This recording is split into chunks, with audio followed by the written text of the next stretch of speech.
हमारे पास एक क्वेश्चन है भाई, देखिए। The wave front of a light wave travelling in vacuum is given by X plus Y plus Z. तो हमें बताना है कि वो वेव फ्रंट में जो डायरेक्शन ऑफ प्रोपोगेशन है वो एक्स एक्सिस से कितना एंगल बनाता है। ओके, तो ठीक है, हम इस क्वेश्चन को डिस्कस करते हैं, पर ध्यान रहे इसमें क्या निकालना है अपने को। जो डायरेक्शन ऑफ प्रोपोगेशन है ना, इसका अपने को एंगल निकालना है एक्स एक्सिस से। अब सॉर्ट ऑफ ये एक क्या बोलते हैं कि मैथ्स का क्वेश्चन हो गया। इसमें फिजिक्स तो मात्र इतना ही है कि जो डायरेक्शन ऑफ प्रोपोगेशन है वो वेव फ्रंट के क्या होगा, परपेंडिकुलर होगा, हमें बताइए, है ना। बहरहाल, तो थोड़ा सा इस मैथ्स के बारे में जान लेते हैं। हमारे पास एक मैथमेटिकल इक्वेशन है, something X plus Y plus Z equals to some constant C. अब इस इक्वेशन से हमें ये तो पता है कि ये जो प्लेन बनने वाला है X plus Y plus Z equals to C से, क्योंकि तीनों इसमें कोऑर्डिनेट्स हैं, तो X plus Y plus Z equals to C से जो अपने को प्लेन बनने वाला है, ये प्लेन एक्स में, वाई में और जेड में कहाँ पे कट करता है, ठीक है ना।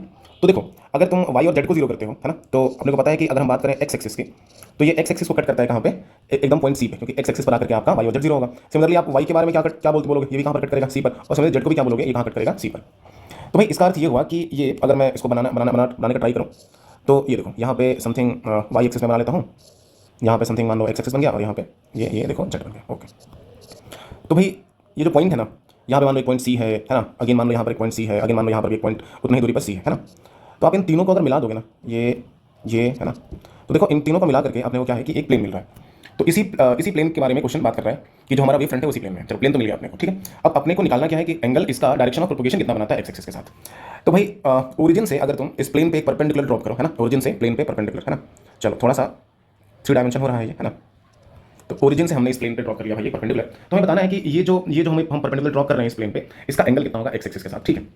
अब तुम यूं समझो कि अगर इसी प्रॉब्लम में मैं इसी एक्स एक्सिस को एक्स ना लिख करके वाई लिखता, है ना, इसी वाई एक्सिस को वाई ना लिख करके जेड लिखता, और इसी एक्स जेड को मैं जेड ना लिख करके एक्स लिखता, तो भी हमारा ये वेव फ्रंट है ना वैसे ही रहता, क्योंकि अगेन तीनों ही एक्सिस पे कहां पे कट कर रहा है भाई, सी पर कट कर रहा है, ठीक है ना।